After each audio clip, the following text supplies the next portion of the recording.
issues. I've been with Shift now for a couple of months, and it's been an amazing experience, and I'm excited to do this webinar with all of you today. We'd like to let you know that these webinars are recorded for continual education purposes. So if you prefer to remain off camera, we completely understand. The chat, however, will not be visible, so feel free to connect with us there. I'd like to begin by just going briefly over Shift. Who is Shift? Shift is an integrated mental health firm offering therapy and training across Canada. Shift is a team of over 100 therapists and 12 support staff nationally. Shift support over 7,000 individuals through therapy and counseling. And Shift led over 400 workshops and trainings in the past 2 years for clients like LinkedIn, Xero, Shopify, Tulip Retail, Maple, and many others. Shift designs and implements large-scale healthcare solutions and education programs like Maple's therapy service and high-touch EAP alternatives. I know, very impressive. Okay, so I'd like to begin by telling you all a little story. Once upon a time, there was a traveler who would set out across distant lands to sell his merchandise. He had a wagon, which contained his goods, and a bag, which he always kept with him wherever in the world he was. One day, as he set out to begin another journey, he met a small boy. The boy asked what's in the bag and why he always carried it with him. And the traveler said, I don't know what lands I may go through, but these contents are like a medicine box, helping me to get through all the different aches, pains, and physical issues I might experience. While the traveler continued on his route, he looked up and saw that the clouds had gathered, and it suddenly began raining. Seeing nowhere to shelter from the rain, the traveler reached into his bag and pulled out a large cover for the wagon that stretched over the top and covered him too. The rains eventually stopped, and as he continued on his journey, the geographical landscape changed to arid. He looked ahead and saw large sand dunes ahead of him. As he began traversing the desert, a sandstorm began building up. The sand particles blew the wind and they burned his eyes, nose, and throat. He quickly reached back into his bag and pulled out a scarf. He wrapped the scarf around his head and face, making sure to protect himself from the flaming sand. As the sandstorm calmed down, the sun now shone, and its scorching heat could be felt across the entire desert. The man reached back into his bag and pulled out a small container containing a balm that protected his skin from the burning heat. After several days, he finally crossed the desert and reached his destination, where he could now sell his merchandise. The journey of this traveler is a bit like how life is. We go through ups and downs, different situations and circumstances, some predictable, some unpredictable. The story also illuminates the process of therapy a little bit. Therapy can be tremendously supportive in improving well-being and self-connection, and empathetically facilitative in healing. It also helps one create a bag, which contains coping skills, strategies, helpful insights, reframed thoughts, affirmations, each of which can be applied according to the nature of the challenge. We all face ups and downs in life, and while we cannot fully control our external circumstances, just like this traveler, we can control our perception, our interpretation, and our reaction to those circumstances. Just like the traveler had many tools in his bag, so too there are many effective and empirically based ways in therapy to help manage difficulties in life. One of these, which I wish to discuss today, is a growth mindset. So the agenda for today, we're going to look at what a growth mindset is, the difference between growth and fixed mindsets, and key components to adopting a growth mindset. So my intention this morning is to help you get a better understanding of what a growth mindset is and how to begin adopting one. What is a growth mindset? So before I get into it, I just want to, I'd love to hear from all of you. Have any of you heard this term before? And if so, what are your thoughts on what it is or what it might be? There's no right or wrong answer. It's just, I just want to know your thoughts. And you can just feel free to put it in the chat or also unmute.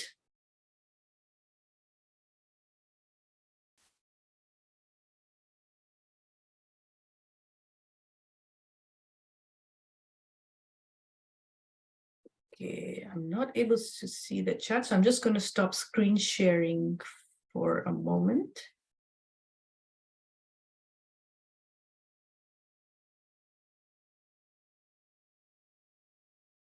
Open to alternative ways of thinking, flexibility, absolutely. Okay, good. I'm glad many of you have heard it before. Open to a new way of looking and thinking about things. Yes, very true. That's one of the crux of it, actually. You're all very much right in that. Okay, so a growth mindset essentially is described as a belief that intelligence is malleable and can be cultivated and developed with effort and experience. Growth mindset is essentially a construct that originally came out of mindset theory. So I'm not going to bore you with all the theoretical details, but I'll just give you a brief overview. So mindset theory is basically the original theory out of which the beliefs that individuals develop about their fundamental abilities and qualities came from. These beliefs help inform how people understand and respond to challenges or setbacks. Over the years, the focus on mindsets grew and it began to expand and to be viewed in psychology with critical importance because research was showing that people's mindsets was affecting the quality of their learning. And this in turn was affecting and creating drastically different outcomes for them. As part of this expansion of research, a professor called Carol Dweck and her colleagues became very interested in students' beliefs about their intelligence and their attitudes to failure. So what they noticed is that some students would just bounce back straight away from failure, while other students seemed devastated and sort of set back even with the smallest of challenges. After studying the behavior of thousands of children, Dweck and her colleagues, the results of their research highlighted two particular constructs within the mindset theory. So one they noticed was a growth mindset and one was a fixed mindset. What is the difference then between growth and fixed mindset? So according to Dweck's research, people with growth mindsets believe that their abilities and skills can develop through hard work. These individuals believe that intelligence is improvable rather than static. So you're not just born with level 5 intelligence or level 7 intelligence. Whatever you're born with, you can grow it, and you can grow it to 7, you can grow it to 15 with the certain qualities of hard work by putting in effort, etc. And therefore they believe that they can get smarter, more intelligent, and more talented through putting in time and effort and seeing setbacks and failures not as obstacles, but as opportunities for growth. Before I get there, a fixed mindset. How does this compare to a fixed mindset? A fixed mindset, on the other hand, is where one believes their abilities and intelligence are fixed.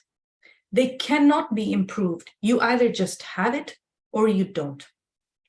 So let me give you an example. This is a house lizard. It's a dull yellowish brown color, and the lizard in its appearance is static. Whether you see the lizard on the wall, whether you see it outside the house, Whether you see it in the storage room, it's always the same color. No matter what the lizard does, it's always remaining this yellowish brown color. The lizard is like the fixed mindset, a belief that no matter what you do, your intellect and abilities can never change. A chameleon, on the other hand, is hardly ever the same color. When it's on the rocks, it takes on the color of the rocks. When it's in a bush, it takes on the color of the leaves. When it's in the dirt, it takes on the color of the soil. Through this amazing characteristic of the chameleon's body, it is able to adapt to most changing environments. It's able to regulate its body temperature to adjust to that of its environment. It's able to learn to camouflage itself for protection from predators.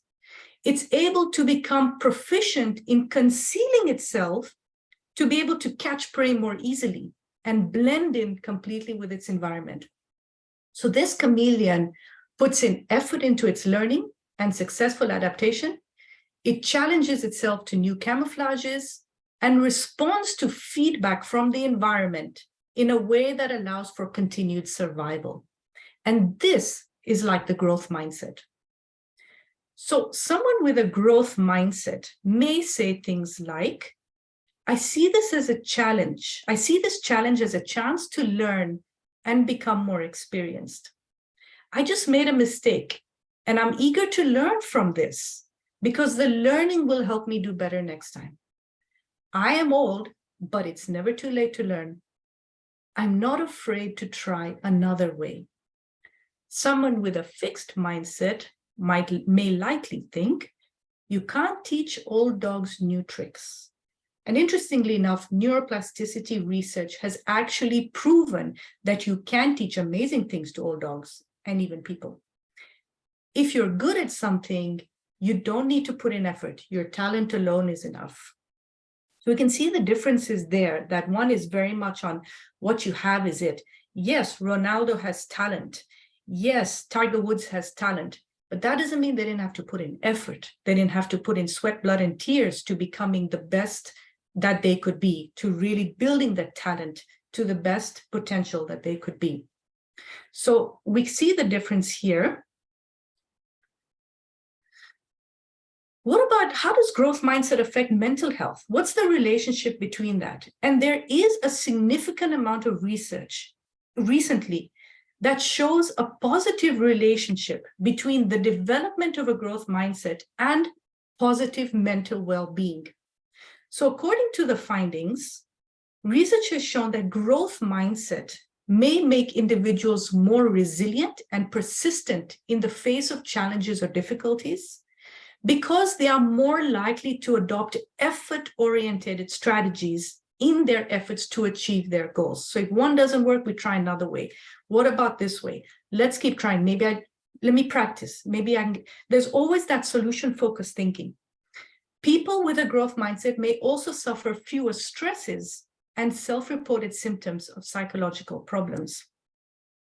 Research on fixed mindset and mental health has shown that a fixed mindset has been shown to predict greater self-reported stress and anxiety, as well as greater reports of psychological stress and even psychopathology. Fixed mindsets were also shown to be associated with negative self-conscious emotions such as shame.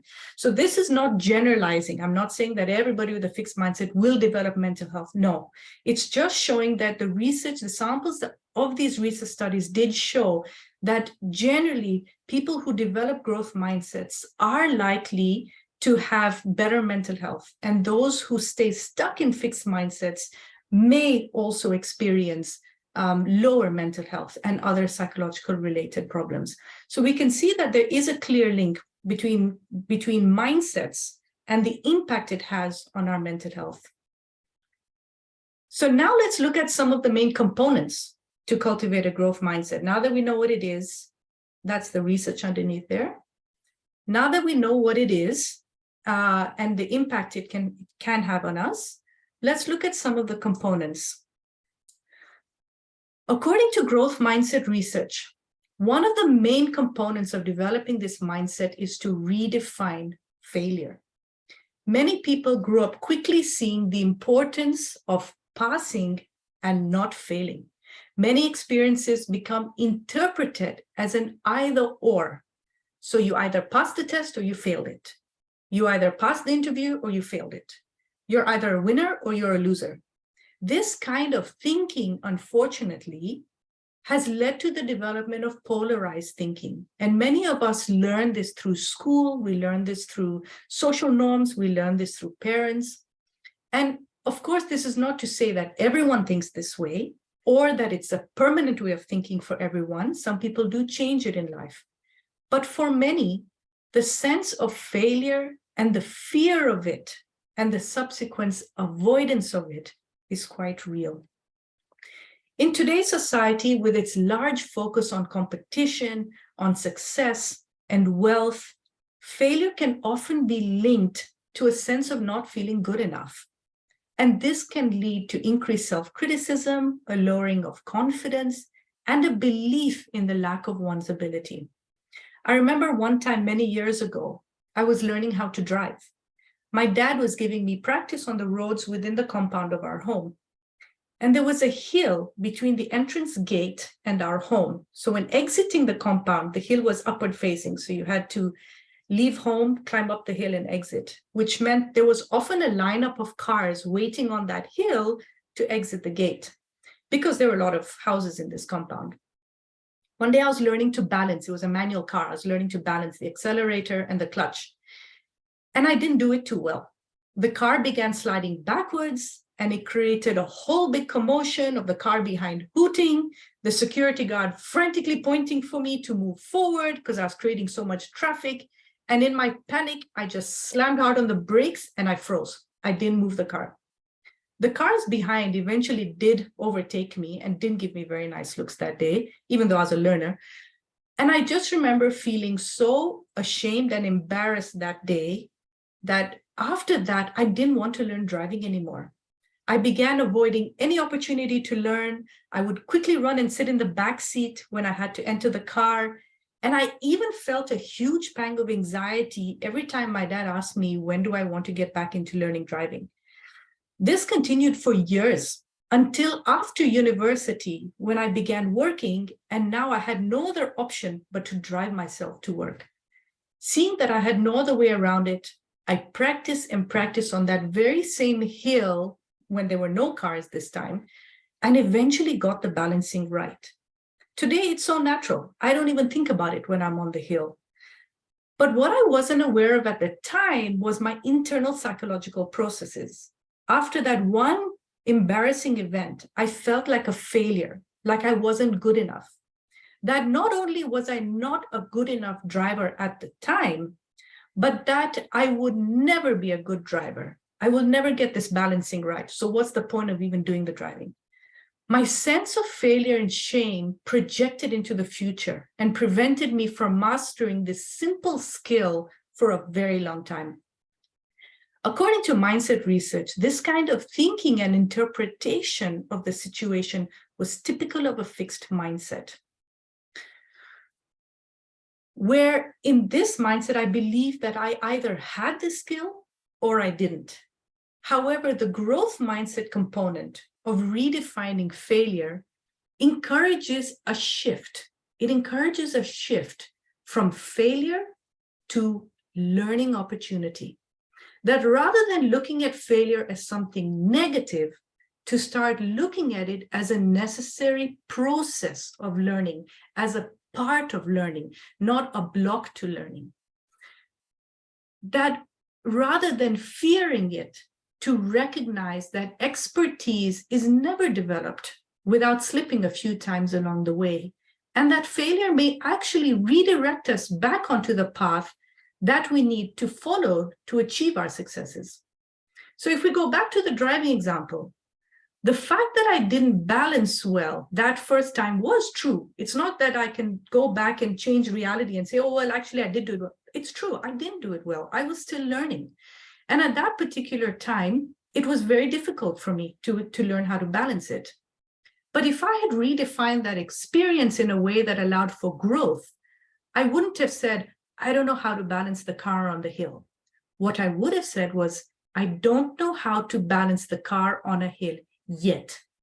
That's an example of redefining it through using growth mindset research. So Carol Dweck highlights the power of the word yet as a word that prevents an unsuccessful experience from blocking the door to future growth.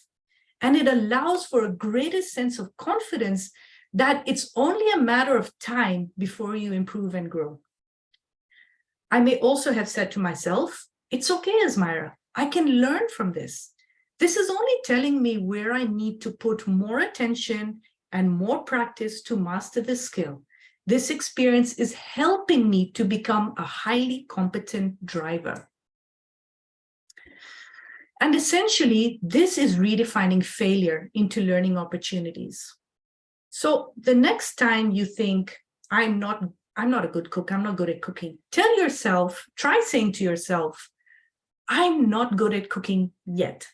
If you fail a driving test and the critical voice says, you see, you'll never be a good driver, just try to change that voice to using a growth mindset approach to, this does not mean I'm a failure. This doesn't define who I am.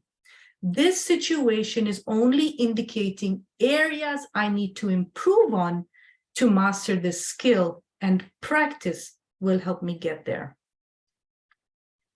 The second key component to developing a growth mindset is to embrace and build on progress as opposed to perfectionism. So again, before I go into it, I want to, just ask the group again, was there ever a time in your life when you became acutely aware of the difference between progress and perfectionism for you? Again, there's no right or wrong answer. I just want to know your experience. For anyone who wants to share, you can unmute or you can do it in the chat box.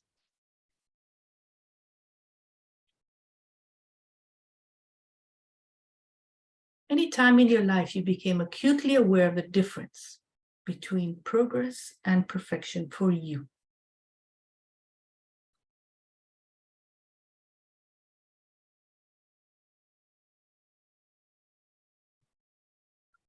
Yes, when I started my current job. Very interesting. Thank you for sharing that.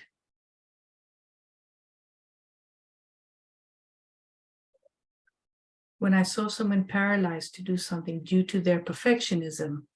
Yes, very true. It is very powerful to see the impact of perfectionism on people and how it can be very debilitating after some time. When I turned 40 and stopped caring about what others think, I hear you. I'm working on that as well myself, waiting to get there. As a parent, it's all about progress. There is no perfect way to parent, as we parents are changing the kids. Absolutely, absolutely. There is no perfect way to parent. Absolutely. In therapy, where getting it right was less important than healing. Yes, absolutely. Absolutely. Getting it right was less important. It's a healing. Healing is so individual. And a healing is a journey. It's not an end goal. It's not like you reach the perfect place of healing. It's a journey. Going through post-secondary, pushed too hard during my undergrad, burnout, and marks don't really matter. Yes, thank you for sharing that. Thank you all for sharing those experiences and just your insights into how you became aware of it and how powerfully insightful it was to learn these differences. Also learning who I am, what I like to do, and how to get to a better place I could all. Absolutely, yes. That's also a journey, lifelong journey, learning who we are and what we like to do, what we're all about, and how to get to a better place at each point.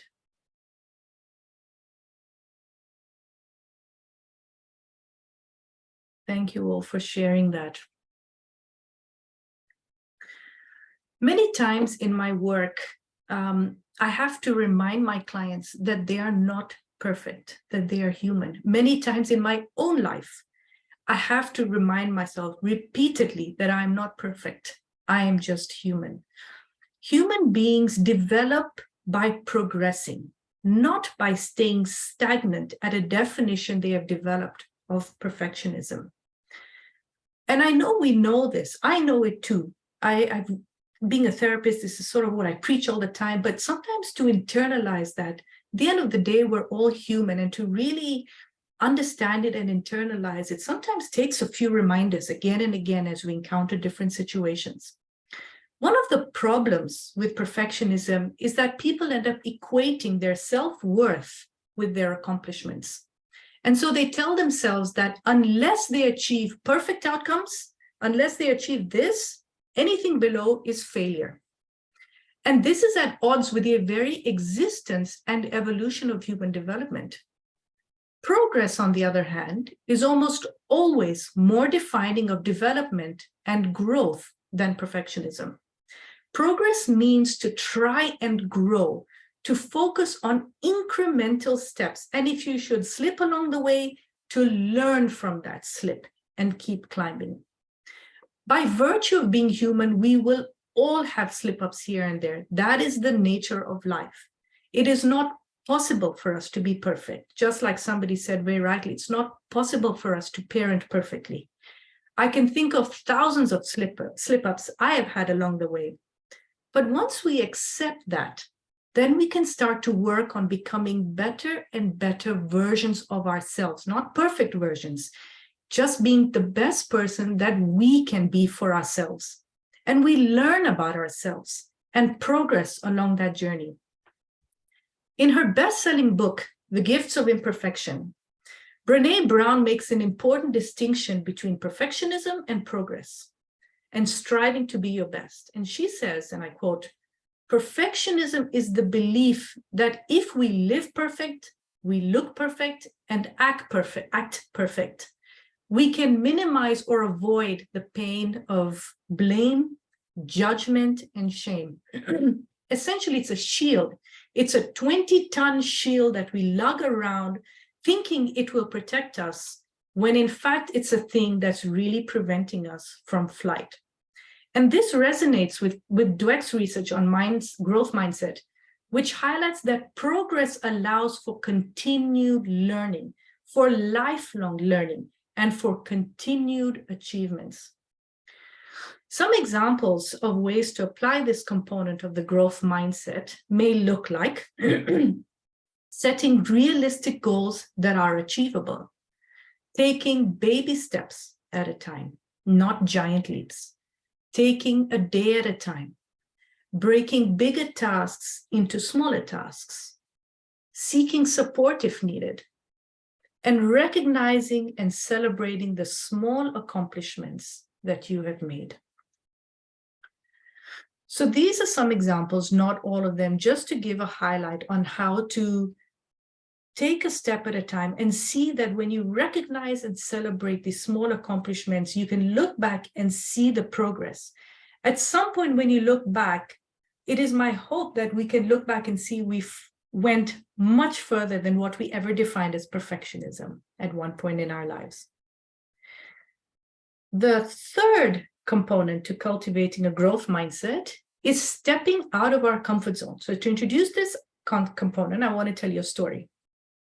Once upon a time, in a faraway jungle, 2 tiger cubs were born. A few weeks later, one cub was kidnapped and caged by nearby villages. The villagers showcased this animal to tourists for money. The caged tiger was fed once a day, exactly at the same time, received medical treatments when necessary, was protected from danger by the cage bars, lounged around most of the day, except some days when he had to learn tricks of jumping through a hoop. The other tiger cub, on the other hand, grew up in the jungle. He had to learn how to identify his prey, how to stalk it, how to hunt it, how to protect it from other predators. He also had to learn to protect himself from human attacks and build his immunity to jungle infections. He had to learn to identify a safe space for himself to sleep, a good, strong mate for himself to continue his generation, and to learn to sharpen his senses to perceive any sight, sound, or smell of nearby threat. 4 years later, a war broke out in a neighboring city, and the country's main airport was shut down. No tourists visited the village anymore, and the villagers saw no use of spending money to maintain the tiger when he was no longer earning them any revenue. So they released the tiger back into the jungle. The tiger had no idea how to survive. His hunting skills were undeveloped. He did not know how to perceive or fight off predators, how to navigate in his new environment, or how to even fend his territory.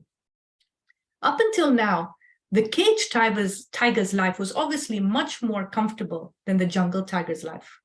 The caged tiger lived a life of relative ease, where the basics were provided for him, and all he really had to do was entertain the tourists.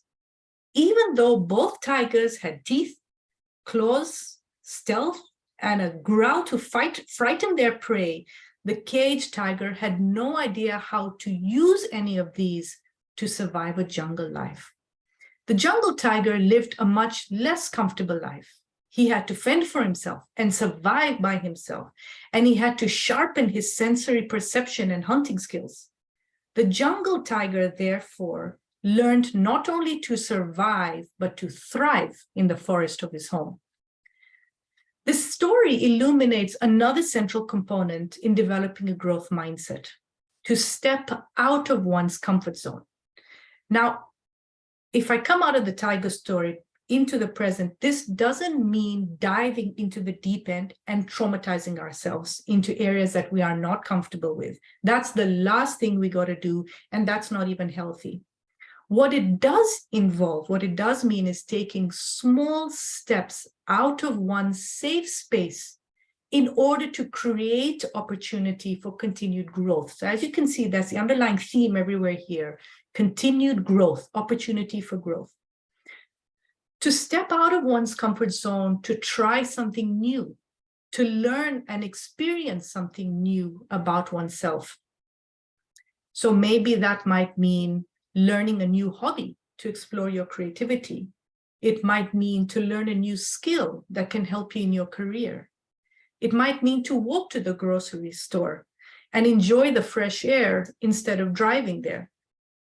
To call a friend and hear their voice instead of emailing. To try and bake the brownies instead of buying them. To speak assertively when you're normally passive. To prioritize your needs when you're used to ignoring them. To say words of kindness to yourself instead of criticizing yourself. Again, this doesn't mean throwing yourself in the deep end, but rather taking baby steps and going at a pace that feels right for you and feels authentic for you.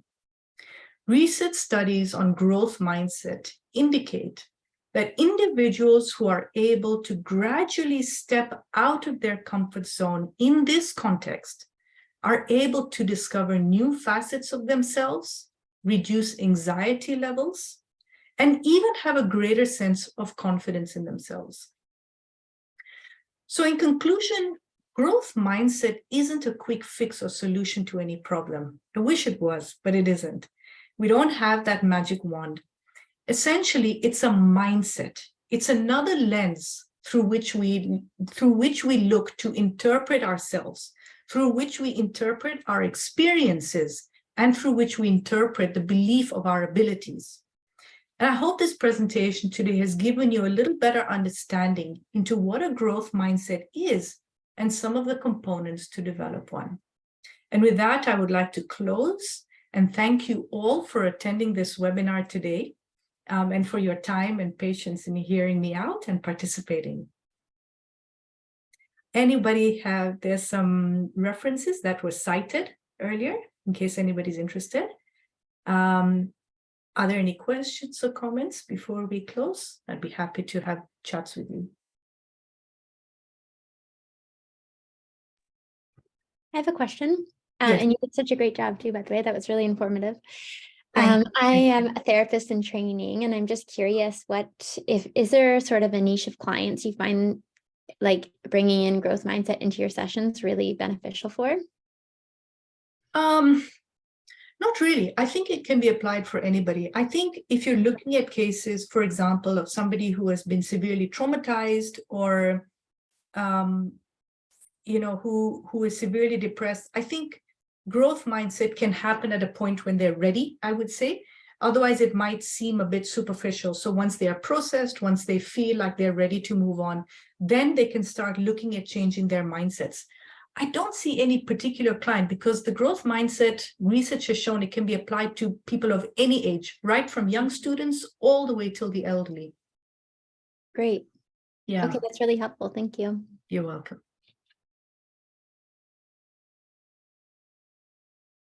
Any other questions anybody may have?